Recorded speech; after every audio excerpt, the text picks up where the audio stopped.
Hello and welcome to every single Vampire Count Legendary Lord ranked from worst to best. Before we get into this video, I will quickly go over the rules and criteria. So I'm going to be focusing on the campaign here rather than multiplayer because that's kind of my thing, and also anyone can make anything work in multiplayer if they are good enough. I'm also going to be taking into account everything I can that is specific to the Lord and faction. This includes the unique effects they bring to their faction, the effects they have on their army, and of course the Lord themselves and their performance in battle. If you're not aware, this is part of a series of videos where I'm ranking every single Legendary Lord in Warhammer 2 within their factions from worst to best, and it's all building up to me ranking every single Legendary Lord in Warhammer 2 from worst to best in their entirety, so definitely subscribe if you want to see that. Now without further ado, let's get into 5th place. HEINRICH, no I'm just kidding, HELMAN GHORST, of course, is in last place. His faction starts in the same location as MANFRED in Castle Drakenhof. This is a very secure start since the dwarves to the east and south tend to either stick to themselves or be taken out by Azhag. The Empire is also nice and far away, with the von Carsteins providing a nice buffer should they try and take you on early.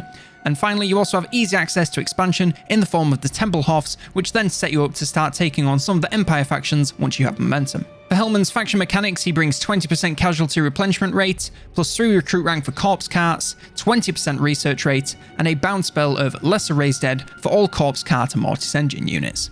For his own personal army, he grants all units in the army poison attacks and 15 armor for zombie units. For his starting units, he brings a corpse cart, which is useless and you should honestly disband it on turn 1, Graveguard, which are a decent mid-game melee infantry that can hold the line for a surprisingly long time, and the Dire Pack, which are a Dire Wolves regiment of renown. They are excellent speedy warhounds that are incredible at chasing down ranged and retreating units alike.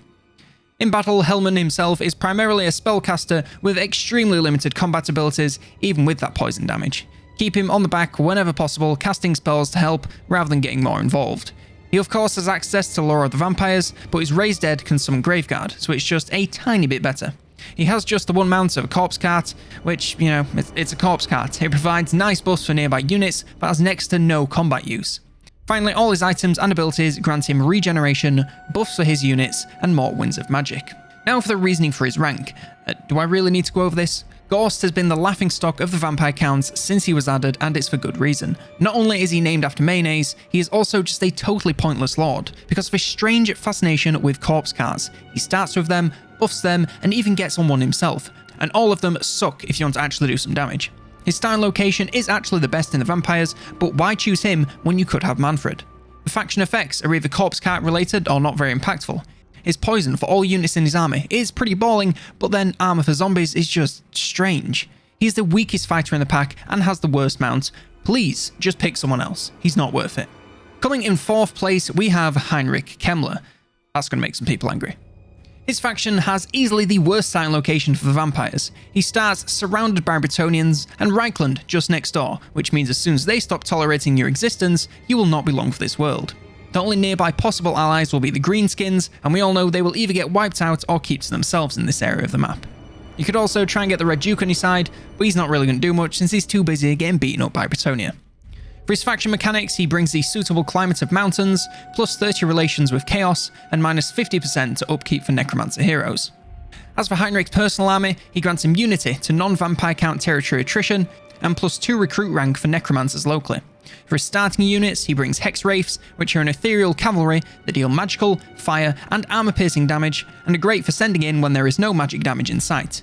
Cairn Wraiths, which are an ethereal melee infantry that are speedy and deal armor-piercing magical attacks, whilst being immune to most non-magical damage, and Direwolves, which I mentioned with HELMAN. As for HEINRICH himself, he has the ability to summon Krell, who's a powerful hero, into battle. This lets him delegate most of that melee combat to him. He's a powerful necromancer that of course has access to the Lord of Vampires, and can support his army with a multitude of spells and auras.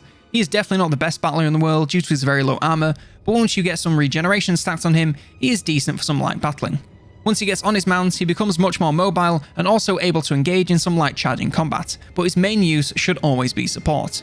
With all his items and abilities, he grants a bunch of regeneration for himself and allies, some debuffs for enemies, and protections for himself.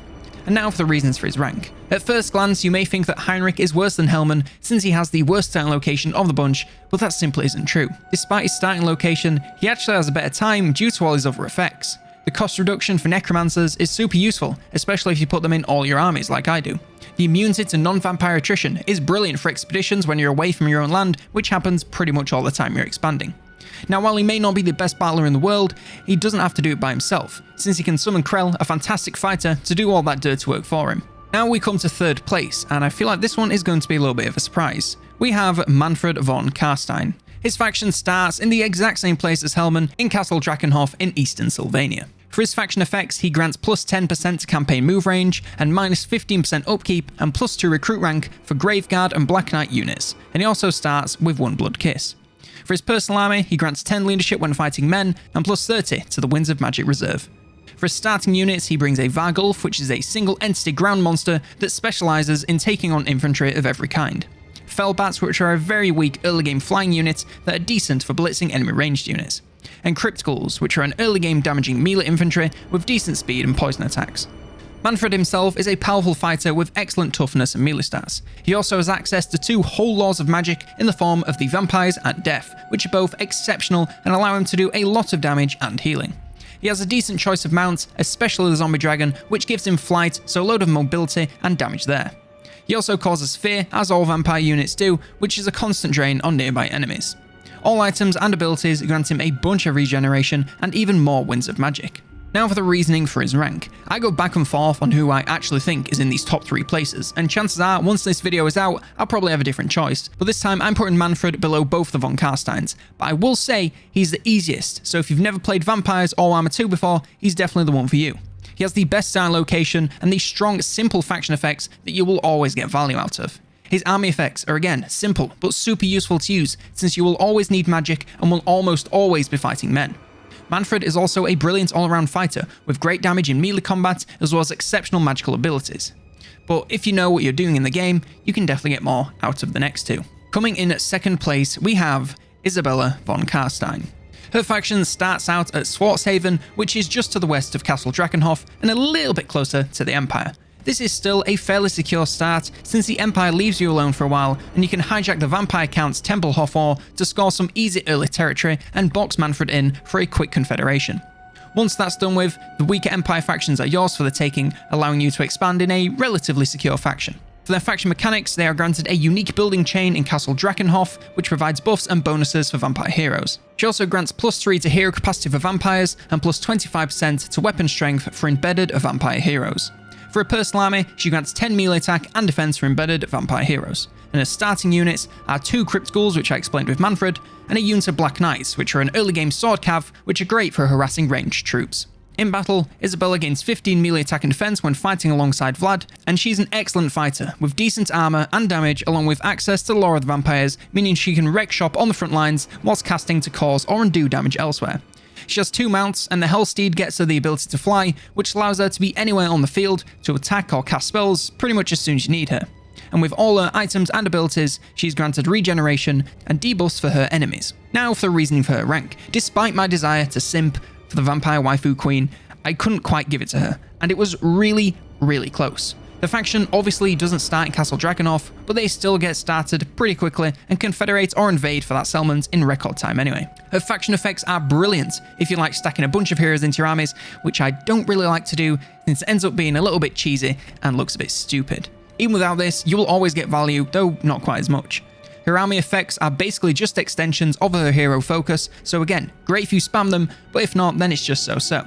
As a battler, she's the utility of the power couple with more ability to dash around the battlefield and help out in many areas with melee and magic than her noseless husband. She's still a fantastic lord, and it could have easily gone to either one of these 2, but I chose to give first place to none other than Vlad von CARSTEIN.